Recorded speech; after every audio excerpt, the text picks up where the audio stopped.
Ei pessoal, aqui é a Thalita e bem-vindos à Casa da Coruja. E hoje eu vou falar sobre os meus livros preferidos do José Saramago.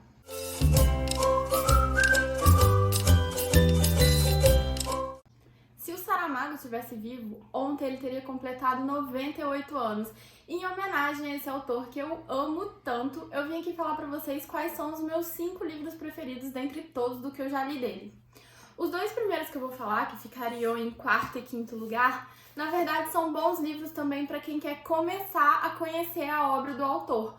Porque, como já é de conhecimento geral, a escrita do Saramago é uma escrita mais difícil de você entender, de você entrar no livro, porque ele não utiliza pontos, ele não utiliza vírgulas, ele não utiliza nenhum tipo de pontuação. Então, às vezes, você pega 4 páginas que é assim, um texto único, e você tem que ir entendendo dentro daquele texto o que é fala de um personagem, o que é descrição de um cenário.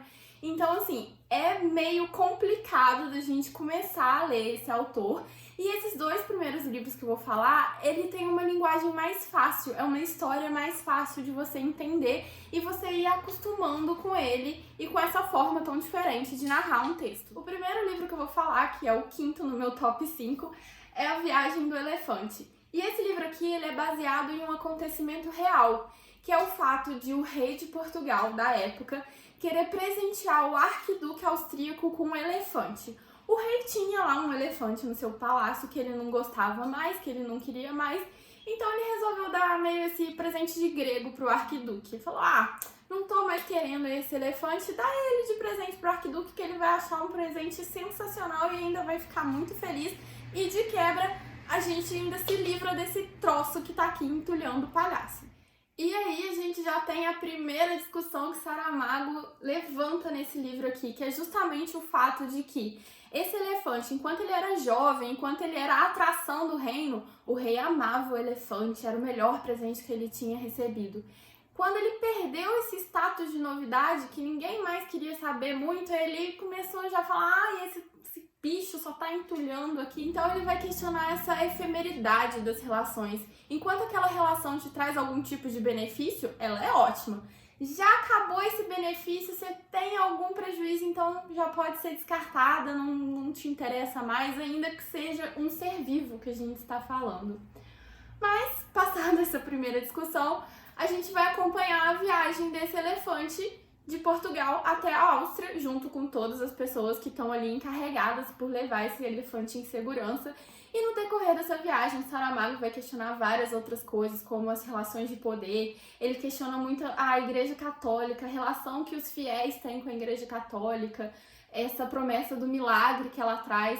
É um livro muito interessante e, como eu falei, essa é uma história mais tradicional, uma história em que a escrita dele não tem tantas digressões, não tem tantas, assim, viagens igual tem nos outros livros, então eu acho que é mais fácil você acompanhar a narrativa nesse livro, por isso que eu acho ele uma boa porta de entrada para o autor.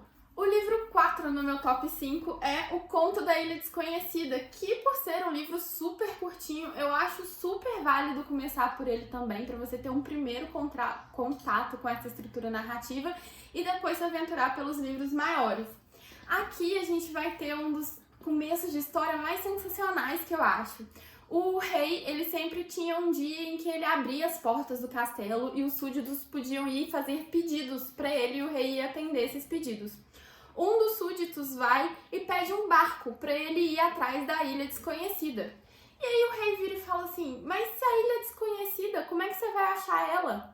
Aí o súdito responde, mas é justamente por ela ser desconhecida que eu não sei aonde ela está, eu vou à procura dela.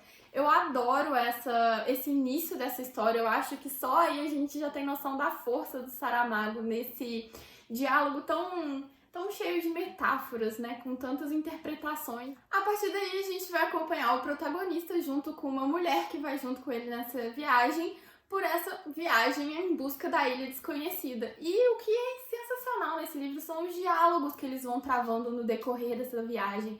A gente tem muitas reflexões sobre a vida, sobre a busca de um sonho, que esse livro não é nada mais do que isso, né? A busca de um sonho, a busca de encontrar essa ilha desconhecida. O que esse desconhecido vai trazer de bom na minha vida. Então, esse aqui também é um livrinho pequenininho, mas sensacional. Em terceiro lugar, a gente tem A Caverna. Esse aqui já é um livro bem maior e aqui a gente vai ter toda a força narrativa de Saramago com a presença de toda aquela estrutura que eu já falei com vocês. Como eu falei, são páginas e páginas de texto apenas, sem travessão, sem ponto. Então, assim, para encarar um livro desse, você precisa ir com calma, paciência, mas eu tenho certeza que depois que você se acostumar com a forma de narração, você vai se apaixonar por esse e por todos os outros que eu vou falar aqui.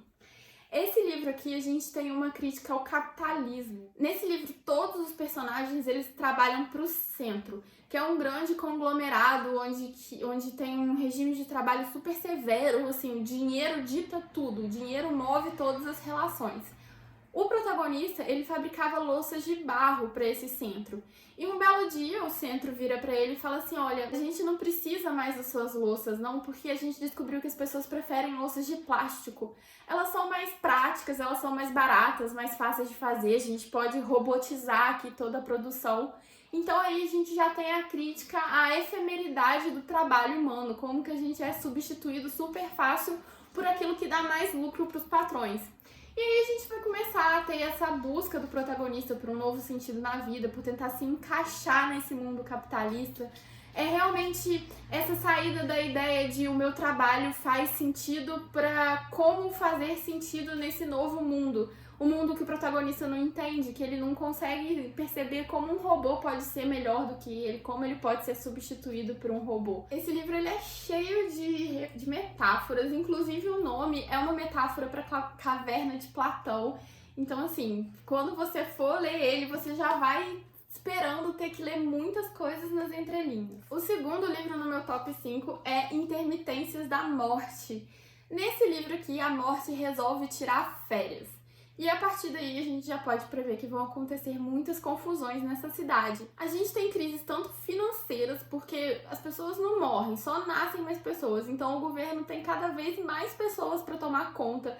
É mais gente para dar emprego, é mais gente para dar moradia. Então a gente já tem essa crise financeira de um lado e vai juntar isso também crises pessoais nas relações das pessoas. A gente tem famílias que precisam cuidar eternamente de parentes doentes, porque apesar de não morrer, as pessoas continuam ficando doentes, continuam enchendo hospitais. A gente tem essa própria relação assim, e se seus parentes nunca mais morressem, se seus pais nunca mais morressem? Como você lidaria com isso? Como seria a relação com isso? Então aqui o Saramago questiona muito esse nosso medo da morte. Mas por que a gente tem medo da morte? Será que a gente realmente iria querer a alternativa? O final desse livro, ele não é tão bom assim, eu achei um final um pouco corrido.